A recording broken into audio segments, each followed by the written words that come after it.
Hey everybody, here's another video. This one should be quick. I want to make sure that you have in your notes a record of how to calculate these things. So I've given you in the notes this information before, but just explaining it, and I did it on our live teleconference Google Meet last week with the two students who were there, but not everybody saw it. So now it'll be captured, and it's quick. A lot of these things that we're calculating are just going to be something you measure, so it'll be really fast. And there are a couple of calculations, some units for me to remind you of. It's going to be easy. So the topic is calculations we make with pulleys, and the first thing is work up there. You'll notice I guess it's in orange. So we talked about that when I had people doing exercises and calculating how much work or energy they did, energy they used, and what their power was. You had to time yourself, if you remember that. So the formula for work is mass times acceleration times distance. The easy, silly way I tell people to remember that is the acronym MAD. Work makes me really mad. So mass times acceleration times distance. A mass times an acceleration is a force. So in the case of a spring scale, where you can actually get a number, say, oh, it's 12 newtons or 7,000 newtons, you already have the force. You already have both the mass times the acceleration. So in that case, it's just your load force times your distance. And forces are measured in, units. The units for work are joules. So work and energy is measured in joules.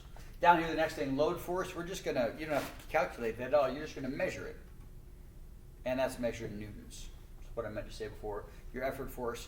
So your load is how much this thing weighs. If you just attach a spring scale directly to that, how much does it take to lift this load? That's your load force. The effort force is, well, I'm lazy, and so I'm using mechanical advantage here so that I don't have to pull as hard. So pulling here, it would require less effort. What is that amount of effort? You just attach your spring scale, tie it on here, and find out. And so again, you're not calculating it for effort force. You're just going to use the spring scale. Now your actual mechanical advantage,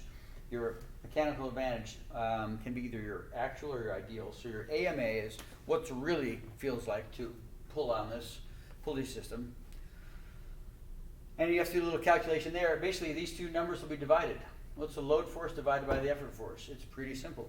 This big number divided by the smaller number, the whole point of mechanical advantage is I want to put out less effort because I'm lazy.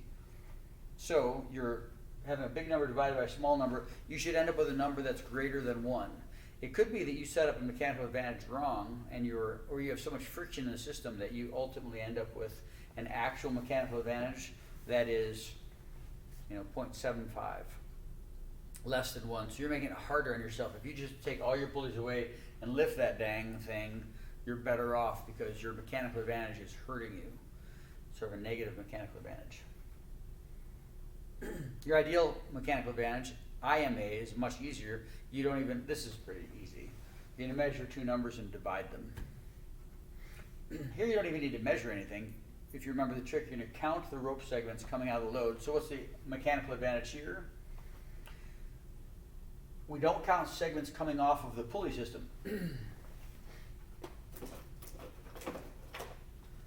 I said that in a way that's kind of confusing. I apologize. We don't count rope segments coming off of a fixed pulley. Only the moving pulley attached to the load. For example, I could put another pulley end up here.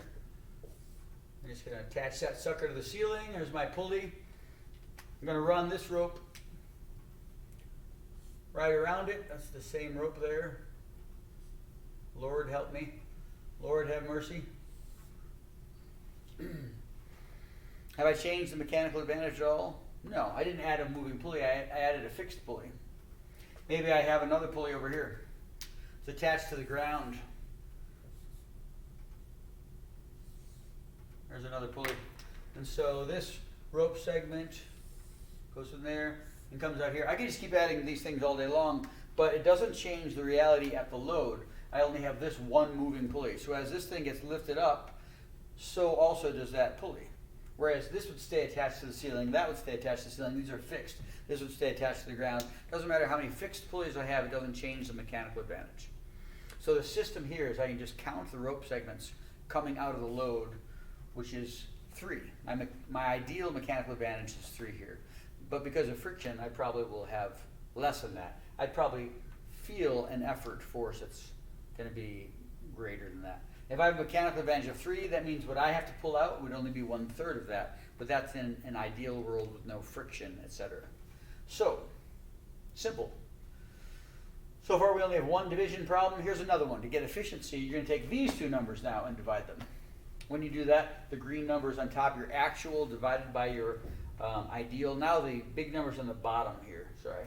In green here, your actual mechanical efficiency will be less than your ideal mechanical efficiency.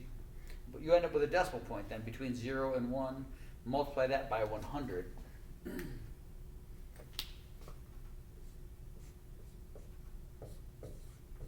To turn that into a percentage. Your unit there will be a percent. All right, so not too bad. Now you have a record of it. World's shortest video. Ciao.